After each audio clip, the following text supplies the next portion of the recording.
তো উৎসব দেখার পর আমার মেয়ে আমাকে বলছে যে তোমার আসলে এরকম সিনেমা করা উচিত।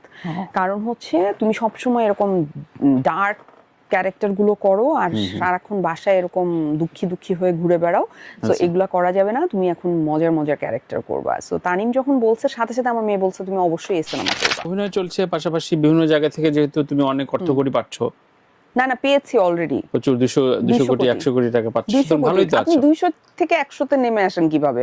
বিভিন্ন জন বিভিন্ন অঙ্ক 200 লাগে আর তো। 100, আপনি 100 কোটি টাকার পার্থক্য আপনি এভাবে 100 বলতে পারেন সে না। ওগুলো হ্যাঁ, দেখি মানে নাই তো। আপনাদের টাকা পয়সা নাই বলে আপনাদের কোনো টাকা পয়সা নিয়ে কোনো আইডিয়াই নাই।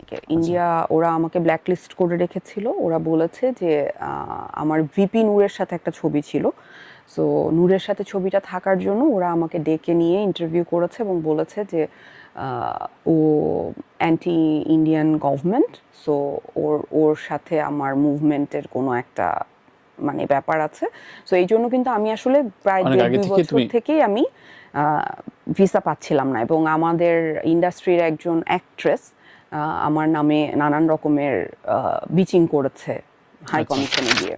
আমি তো বললামই যে যদি এইটার কারণ মানে এরকম হয় যে আমি আমার দেশের পক্ষে দাঁড়িয়েছি বলে আমি কাজ পাচ্ছি না, সেটা যদি হয় ডেফিনেটলি সেই কাজের আমার দরকার নাই। কিন্তু আমি আপনার সাথে একবার বলে গেছি যে আপনি তানভীর ভাই দেখবেন যে যখন ইন্ডিয়ার সাথে ভিসা সমস্যাটা শেষ হয়ে যাবে বা আমাদের আবার ইন্টারাকশন শুরু হবে, তখন সবচেয়ে বেশি কাজ আমিই করব।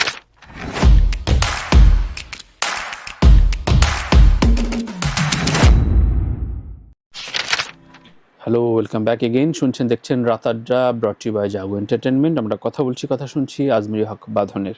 সো বাঁধন, ধোঁয়ায় কাজ করছো, কাজ তো কম্পারেটিভলি কম হচ্ছে অন্যান্য সময়ের তুলনায়। আপডেট একটু যদি জানতে চাই, রুবায়েত হোসেনের একটা কাজ শেষ হলো, তানিম নূরের একটা কাজ হলো, কেমন এক্সপিরিয়েন্স গুলো কেমন? আসলে গত 1-1.5 বছর তো কাজ খুবই কম ছিল, আমারও কম ছিল। আমি রেজওয়ান শাহরিয়ার সুমিতের একটা কাজ করেছিলাম 2024-এর মার্চ এপ্রিলের দিকে। সো ওই সিনেমাটা রটারডাম ইন্টারন্যাশনাল ফিল্ম ফেস্টিভ্যালে ওয়ার্ল্ড প্রিমিয়ার হচ্ছে, আমরা যাচ্ছি, একটা কম্পিটিশনে ওটা সিলেক্টেড হয়েছে।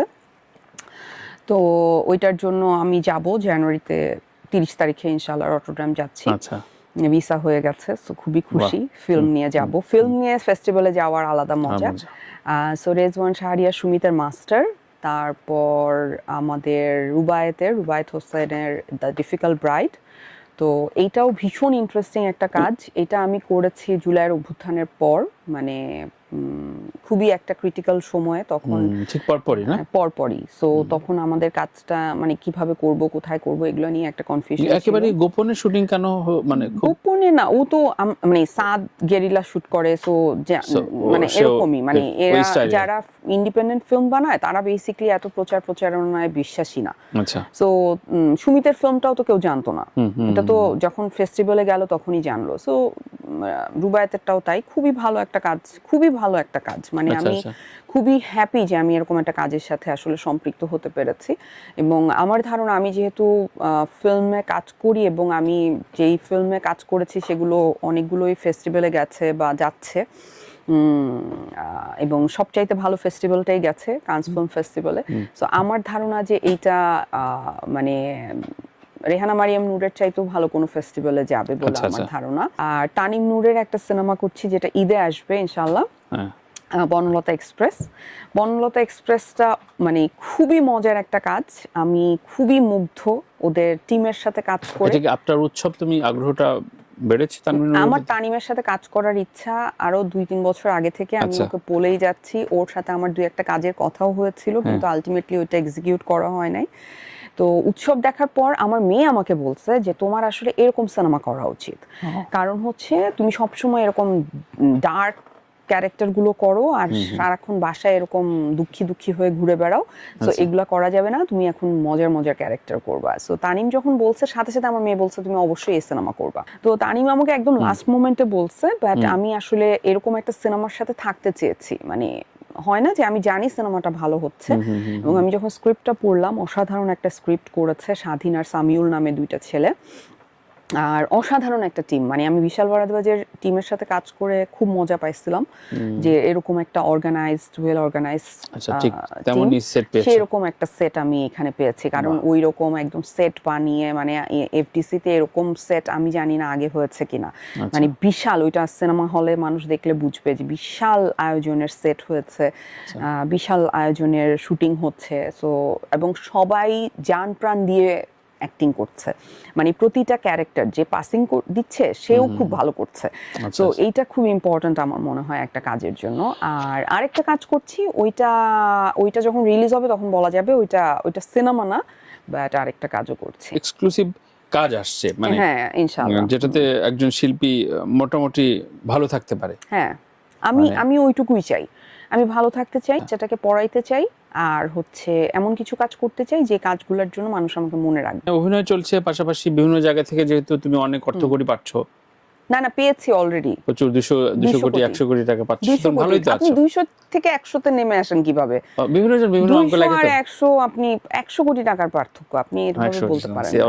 মানে আপনাদের টাকা পয়সা নাই বলে আপনাদের কোনো টাকা পয়সা নিয়ে কোনো আইডিয়াই নাই। সত্যি সত্যি 200 100 এগুলো সত্যি কোটি তাও আবার তো ভালো, নিশ্চয়ই এগুলো আর্থিক দিক দিয়ে, শিল্পী সত্তার দিক দিয়ে খুবই ভালো। তো ঈর্ষা করবে না কেন তোমাকে, তাই না?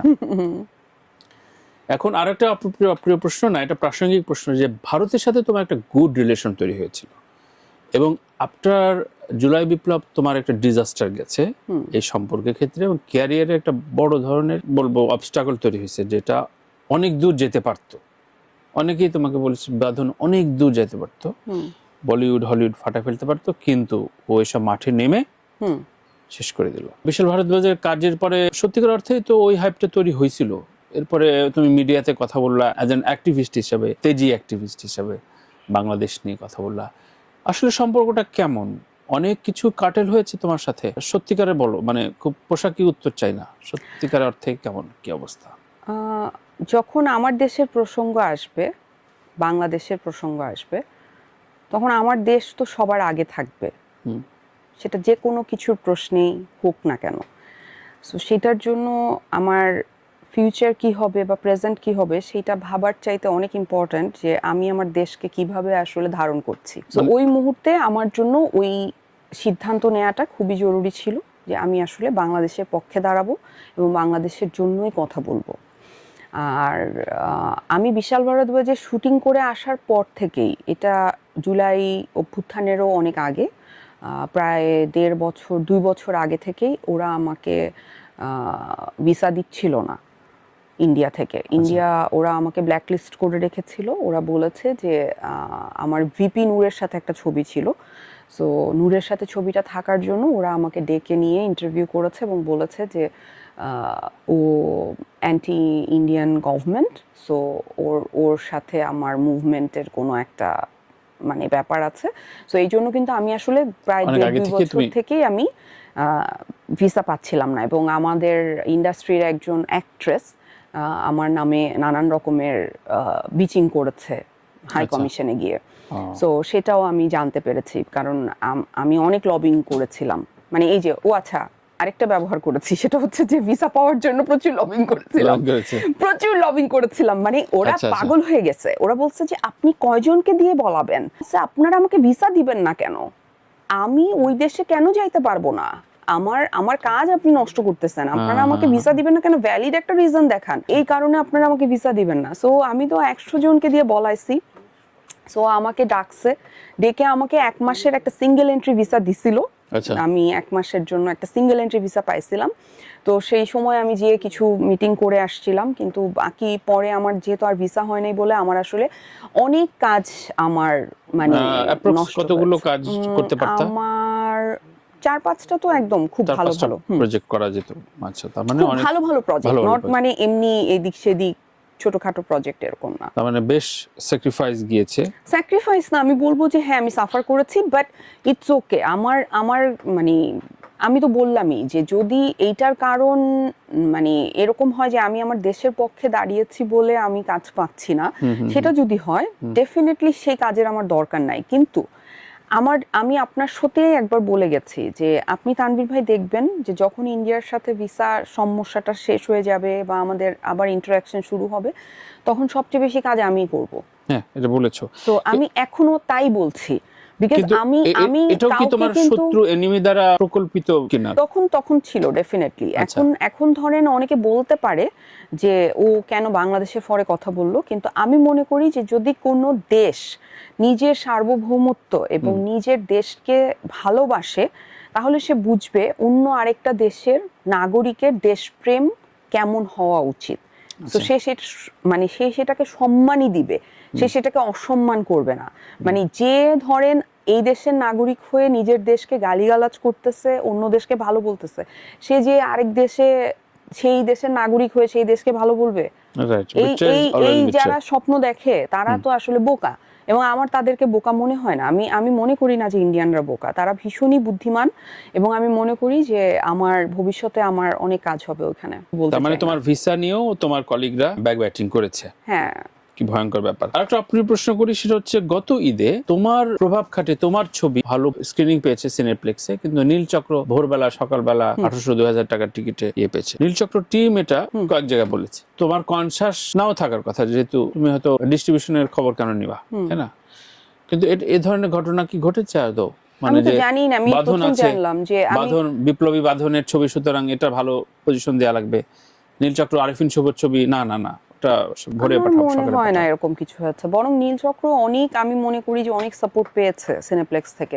সিনেপ্লেক্সের কাছে আসলে আমাদের অনেক কিছুতে গ্রেটফুল থাকা উচিত আমি মনে করি, বিকজ সিনেপ্লেক্সে আমাদের সিনেমাগুলো যেভাবে চলে, মানে সব সিনেমা তো উৎসব না, সব সিনেমা কিন্তু সাকিব খানের সিনেমা না। আমাদের যেই বাকি সিনেমাগুলো যেভাবে চলে, ধরেন অডিয়েন্স থাকে 4-5 জন বা ধরেন ম্যাক্সিমাম 10 জন, তারপরে এক সপ্তাহ এই সিনেমাটা চালায়, তাদের হলের যে খরচ সেটাই তো উঠে না।